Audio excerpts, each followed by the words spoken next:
lalu masuk ke tahap keempat. Jadi ada 4 tahap. Kita telah lihat tahap pertama, yang menjadi hari istirahat bagi keluarga. Tahap kedua yaitu menghormati hari Minggu.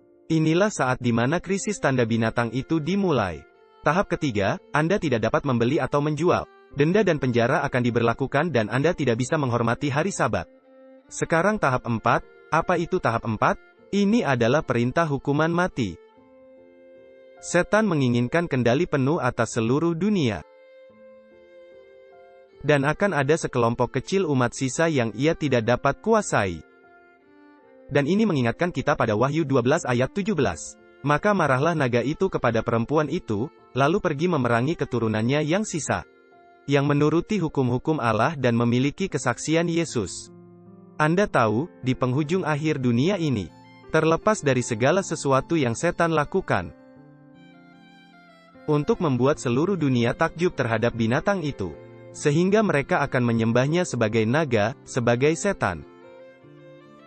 Akan ada umat sisa yang kecil ini, yang menuruti perintah-perintah Allah. Dan saya hanya ingin mengatakan ini. Berhati-hatilah jika Anda diberitahu bahwa Anda tidak dapat benar-benar menaati perintah-perintah Tuhan. Karena melalui kuasa Tuhan segala sesuatu adalah mungkin bagi mereka yang percaya. Dalam kelemahan Anda tidak dapat menurut. Namun dalam kuasa Tuhan yang bersatu dengannya, Anda dapat menjalani kehidupan yang taat melalui kasih karunia Yesus. Tetapi jika Anda percaya bahwa Anda tidak dapat menurut pada saat sekarang ini,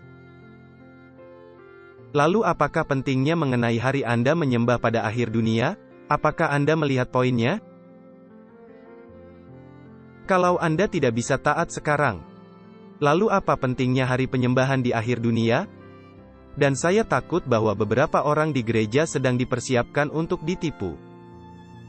Karena mereka berpikir bahwa kita tidak dapat benar-benar mentaati Tuhan sepenuhnya sekarang. Jadi ketika krisis terakhir melanda, mereka yang tidak percaya bahwa mereka benar-benar dapat taat, akan jauh lebih cenderung untuk mengikuti hukum yang bertentangan dengan hukum Tuhan. Karena kita pun tidak pernah bisa menuruti hukum Tuhan adalah pemikirannya. Jadi berhati-hatilah terhadap itu. Tuhan akan memiliki umat, berdasarkan Alkitab, yang menuruti perintah-perintah Tuhan. Itu tidak hanya disebutkan di Wahyu 12 ayat 17. Wahyu 14 ayat 12 juga mengatakan, inilah ketekunan orang-orang kudus, yang menuruti perintah Allah dan iman Yesus. Itu bukanlah bahasa kiasan, itu kenyataan. Akan ada umat yang menuruti perintah-perintah Allah melalui kuasa Yesus Kristus. Tapi jika kita tidak percaya bahwa kita dapat menaati perintah-perintah Allah, kita akan menjadi sasaran yang empuk bagi naga itu. Jadi dia mengejar perempuan itu yang adalah gereja Tuhan. Kemudian dia memerangi keturunan yang sisa dari perempuan itu, yang menuruti hukum-hukum Allah dan memiliki kesaksian Yesus. Dan saya perlu menyebutkan hal ini juga. Wahyu 19 ayat 10 memberitahu kita bahwa kesaksian Yesus adalah roh nubuat. Bukan suatu kebetulan. Bahwa konsep penurutan dan konsep karunia nubuat seperti yang dimanifestasikan melalui tulisan Ellen Gould White, diserang besar-besaran di gereja Masehi Advent hari ke-7. Sebab 2 tanda pengenal identitas itu adalah hal-hal yang digunakan Tuhan untuk melindungi umatnya dari serangan setan. Dan jika kita membuang salah satu dari elemen itu, kita akan dilindas seperti kereta barang oleh iblis dalam krisis terakhir. Dan saya tidak tahu mengapa Anda ingin membuang sesuatu yang akan melindungi Anda dari serangan setan di akhir dunia. Jadi dengan perintah hukuman mati ini, karena Tuhan memiliki umat yang akan menuruti hukum Allah, mereka memegang teguh kesaksian Yesus. Akhirnya iblis berkata, cukup. Kita harus menyingkirkan mereka. Begitulah akan ada hukuman mati. Kita melihat ini dalam Wahyu 13 ayat 15-17. Kepadanya diberikan kuasa untuk memberikan nyawa kepada patung binatang itu, sehingga patung binatang itu berbicara juga. Dan bertindak begitu rupa, sehingga semua orang yang tidak menyembah patung binatang itu, dibunuh.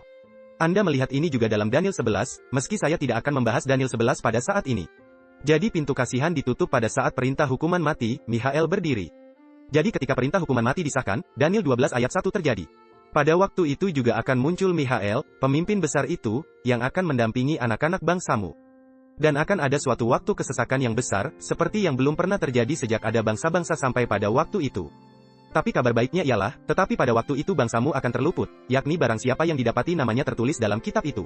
Dengar, mungkin akan tampak buruk dari sudut pandang manusia untuk menjadi bagian dari umat sisa. Ketika serangan ini melanda dan hukuman mati disahkan. Tapi kemudian umat Tuhan akan dibebaskan dan mereka yang menerima tanda binatang akan menerima 7 malapetaka terakhir. Nah, itu seharusnya bukan jadi motivasi Anda untuk setia kepada Tuhan. Untuk menghindari 7 malapetaka terakhir. Namun kabar baiknya adalah bahwa umat Tuhan akan dibebaskan.